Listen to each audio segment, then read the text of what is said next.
It's frustrating when a patient doesn't speak English. I feel like I'm shooting in the dark just trying to make a diagnosis. Sometimes I send non-English speaking patients away with medications, and I just know they don't understand how to take them. They make such a point about cost, but I can tell you, if I can't communicate with the patient, then I have to order a lot of diagnostic tests. But if I can talk to that patient, then I can tell you what's going on within 5 minutes.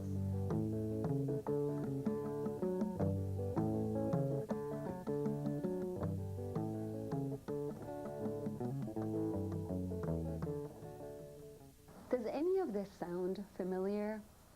Hello, I'm Bukta Qaisar, the director of the Cross-Cultural Healthcare Program at PacMed Clinics in Seattle.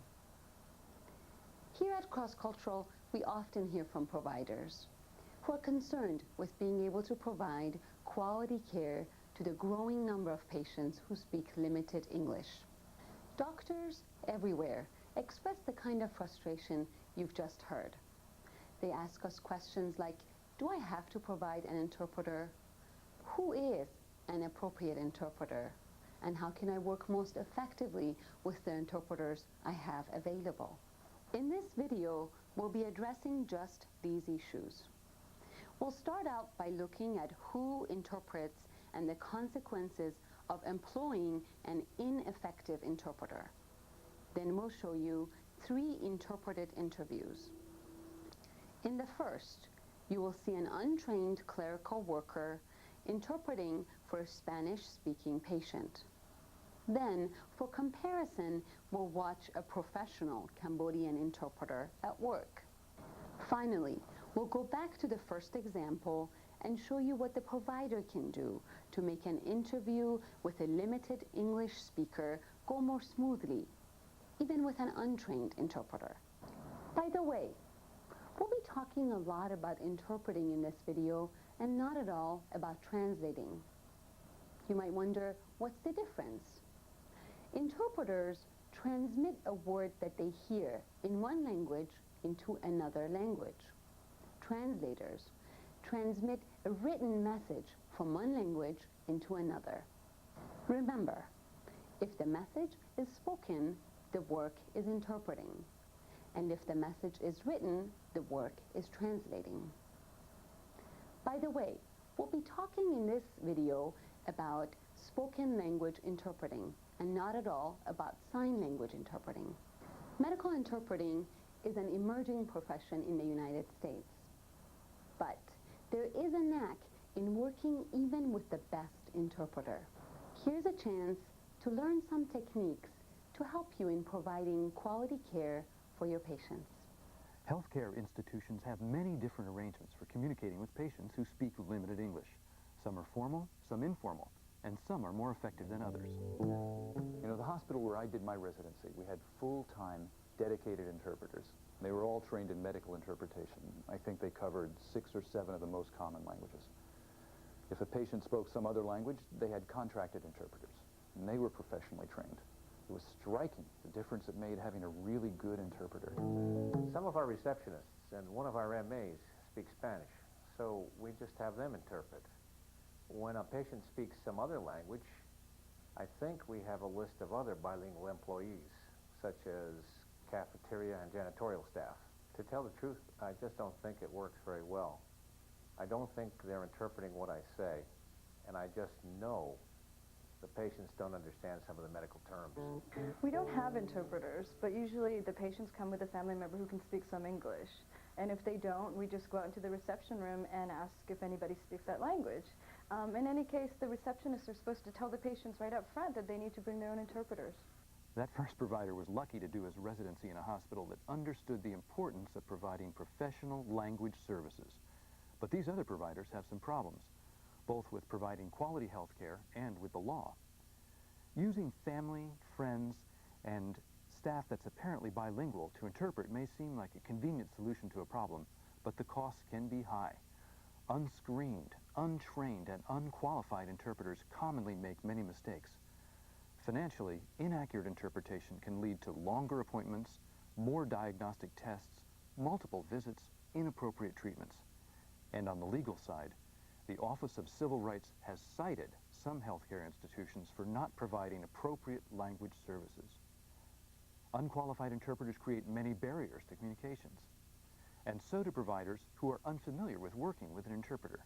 To see what this means, let's peek in on an interpreted medical interview. Here, a bilingual clinic receptionist has been asked to interpret for this Spanish-speaking patient. As you watch, note down any behaviors you think are undermining clear patient-provider communication.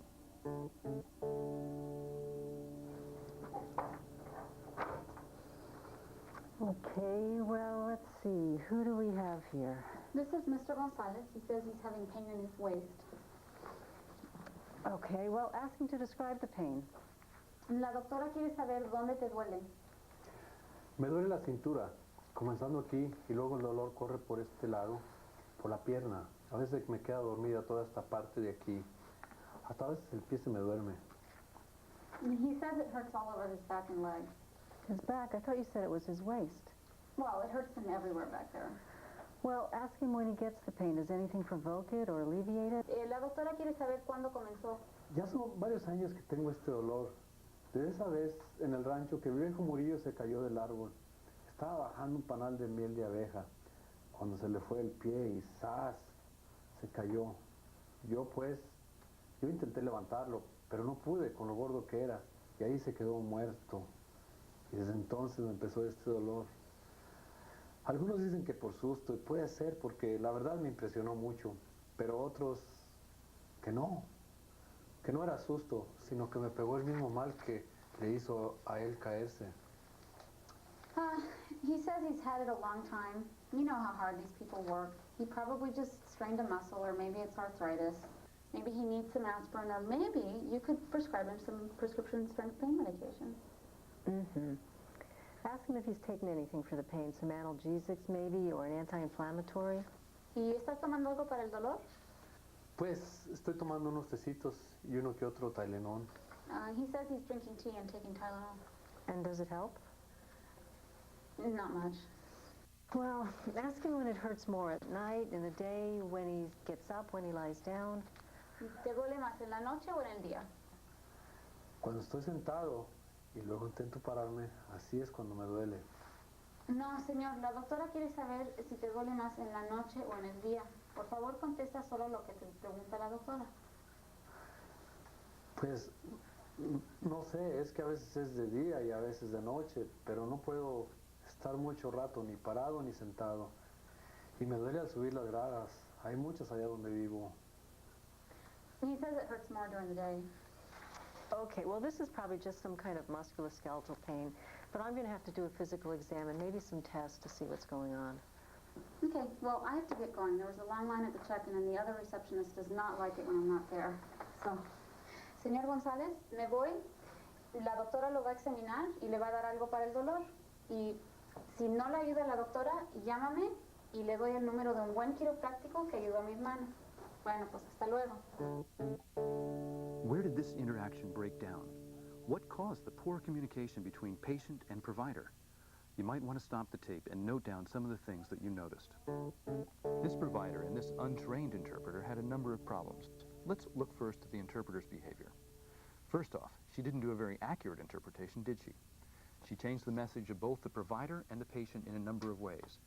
For example, she omitted some of what was said. She added some things that had not been said. And she changed the meaning of some of what was said.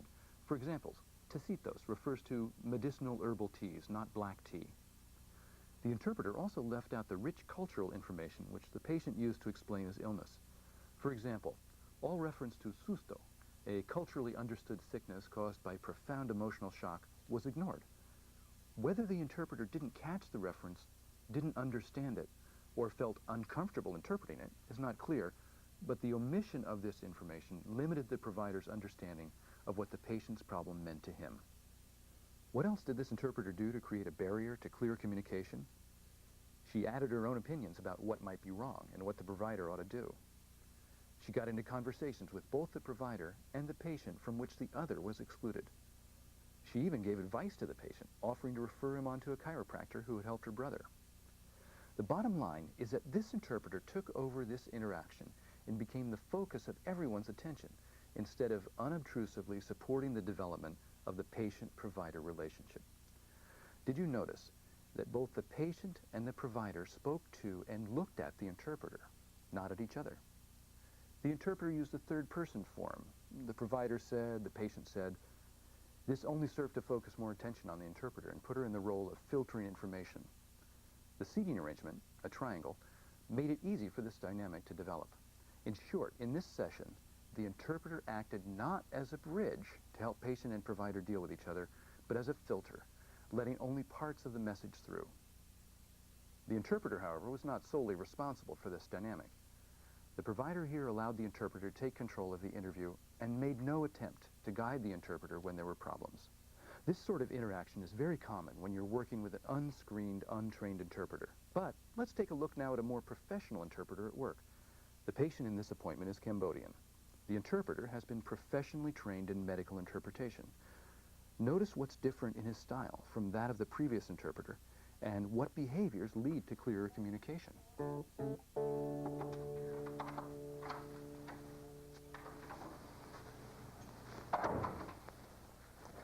Hello, I'm Dr. Wilson. Who's the patient? Hi,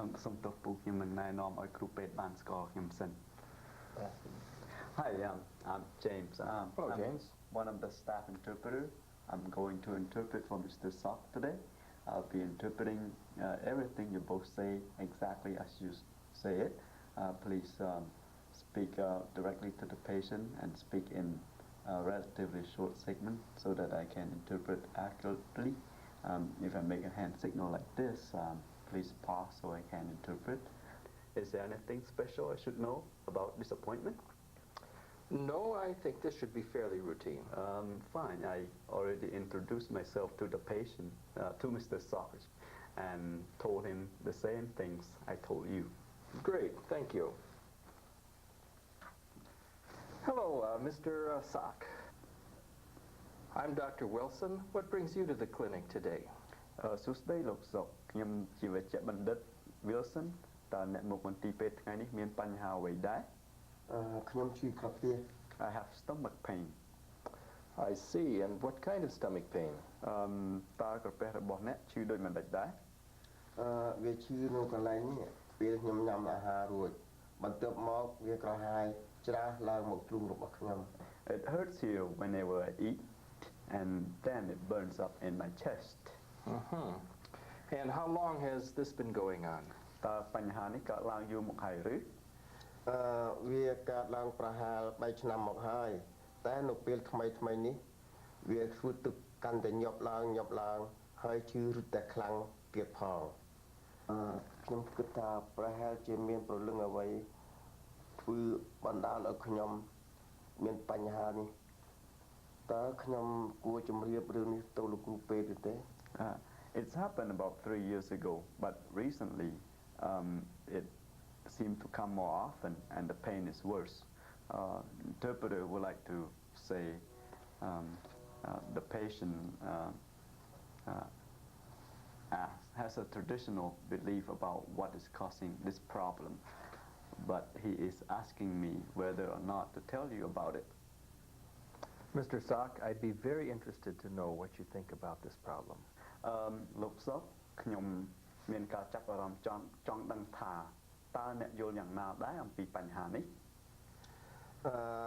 តាំងពីខ្ញុំមកដល់សហរដ្ឋអាមេរិកខ្ញុំមិនដែលបានសែនប្រលឹងខ្មោចឪពុកម្ដាយរបស់ខ្ញុំដែលបានស្លាប់កាលពីចំនួនអាពោតសោះគាត់ទាំងពីរស្លាប់ដោយសារការអត់បាយខ្ញុំគិតថាប្រហែលជាប្រលឹងរបស់គាត់ខឹងនឹងខ្ញុំហើយធ្វើឲ្យខ្ញុំឈឺហើយមើលទៅ Since I've been to America, I never done any anniversary ritual to my parents' spirit who died during the Pol Pot regime.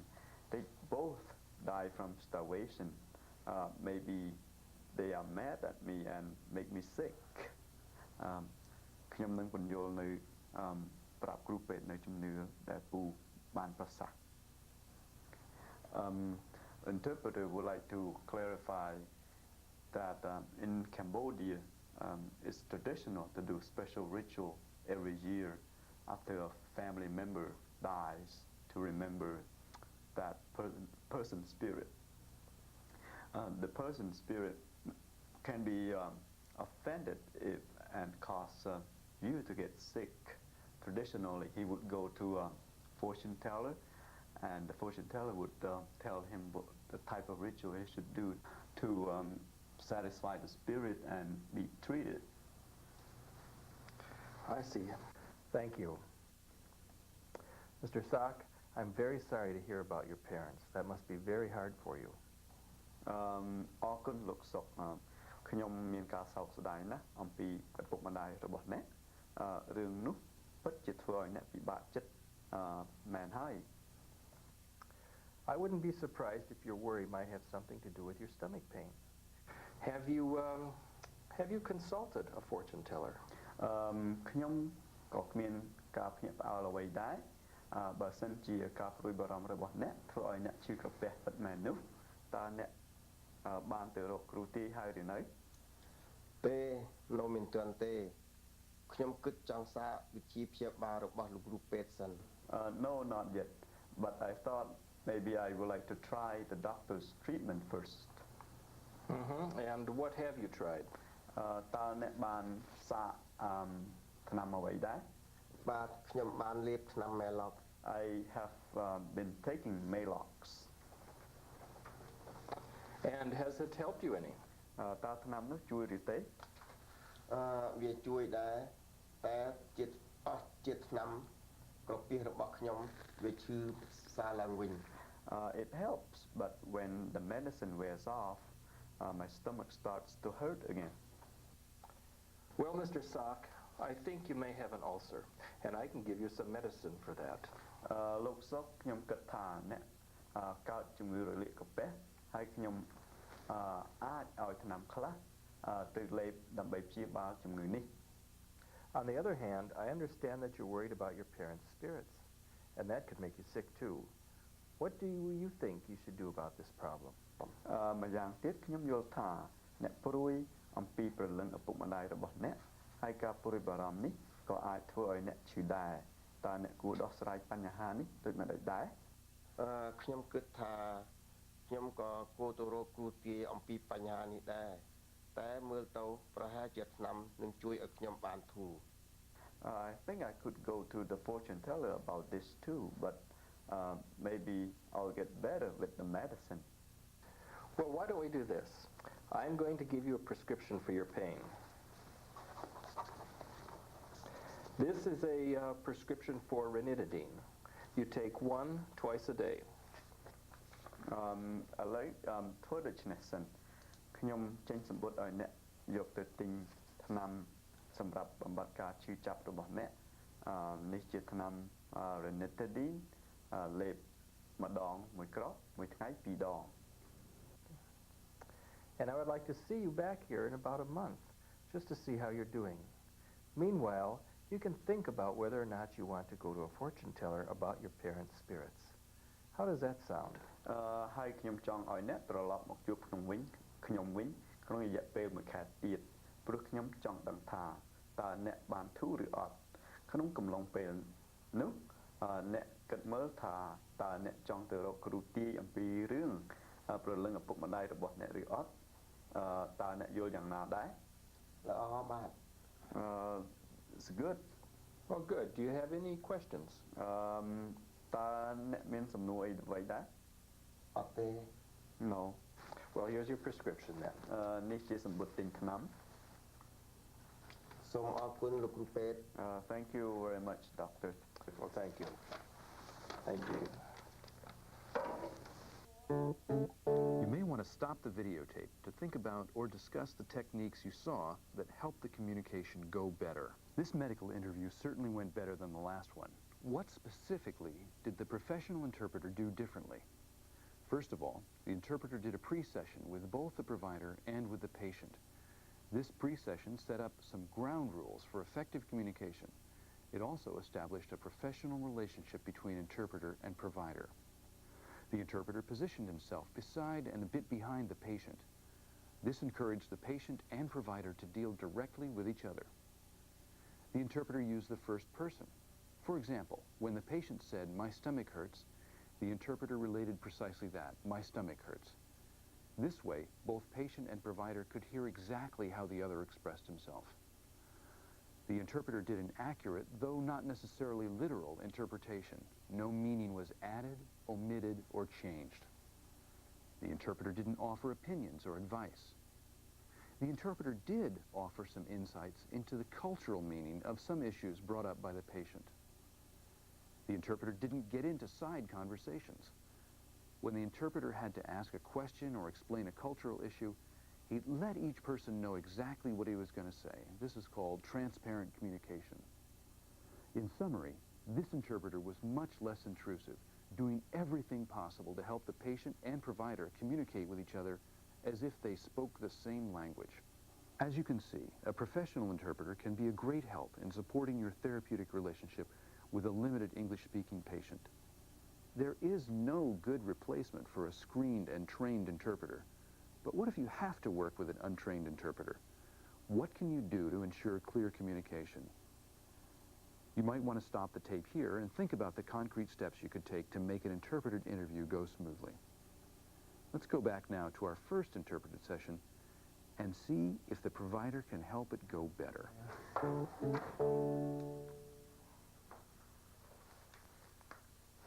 Hello, Mr. Gonzalez. I'm Dr. Dawson. Hello, will you be interpreting for us this afternoon? Yes, I'm Rosalia. They've asked me to come up from the downstairs clinic, but I'm not a professional interpreter. Remember how useful that pre-session was? Well, if the interpreter doesn't initiate one, do your own pre-session so that your expectations of the interpreter will be clear. Thank you for coming, Rosalia. I'm sure you'll do just fine. Just interpret exactly what Mr. Gonzalez and I say. Don't add anything, and please don't leave anything out. And if there's anything you don't understand, please don't hesitate to ask. Oh, and if you can, don't say he said or she said.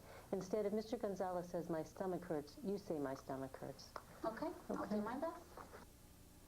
Remember how the professional interpreter stayed in the background? You can help an inexperienced interpreter be unobtrusive by keeping control of the interview, by seating the interpreter in the background, and by speaking directly to the patient. Rosalia, why don't you bring your chair over here? Okay. Did you get a chance to introduce yourself to Mr. Gonzalez? Yes, we were talking before you came in. Good. Mr. Gonzalez, tell me why you came in today. He told me his back hurts. Remember how the professional interpreter didn't answer for the patient or give personal opinions? Expect this and insist on it from your interpreter. If she slips, guide her back to her role of facilitating communication. Please interpret my question to Mr. Gonzalez exactly as I asked it. Oh, right, sorry. Señor González, ¿por qué ha venido hoy a la clínica? Me duele la cintura, comenzando aquí, y luego el dolor corre por este lado, por la pierna. My back hurts starting here, and the pain runs down this side into my leg. A veces me queda dormida esta parte del pie, hasta a veces se me duerme. Sometimes this area falls asleep, sometimes even my foot falls asleep. Some other techniques that will make it easier to interpret include speaking in relatively short sentences with only one question at a time and avoiding the use of slang or difficult technical terminology. Okay, and when do you get the pain? ¿Y cuándo sientes el dolor? Cuando estoy sentado y luego intento pararme, eso es cuando duele. When I'm sitting down and I try to get up, that's when it hurts. And are you taking anything for the pain? ¿Y estás tomando algo para el dolor? Pues, fui con la sobadora. No, señor, la doctora no quiere saber de sobadora, sino quiere saber de medicamentos, si está tomando algún medicamento. ¿Cómo qué, por ejemplo? Pues usted sabe, como aspirina o algo que le haya dado otro doctor, una Tylenol, un ibuprofen. Uh-oh. This interpreter is getting into a side conversation from which you're left out. Again, remind the interpreter of the need to convey exactly everything that's being said. Rosalia, please interpret everything he's saying. Oh, right, sorry. He says he went with this old woman. She cures by massage, and they call her sobadora. Mr. Gonzalez, tell me about the sobadora.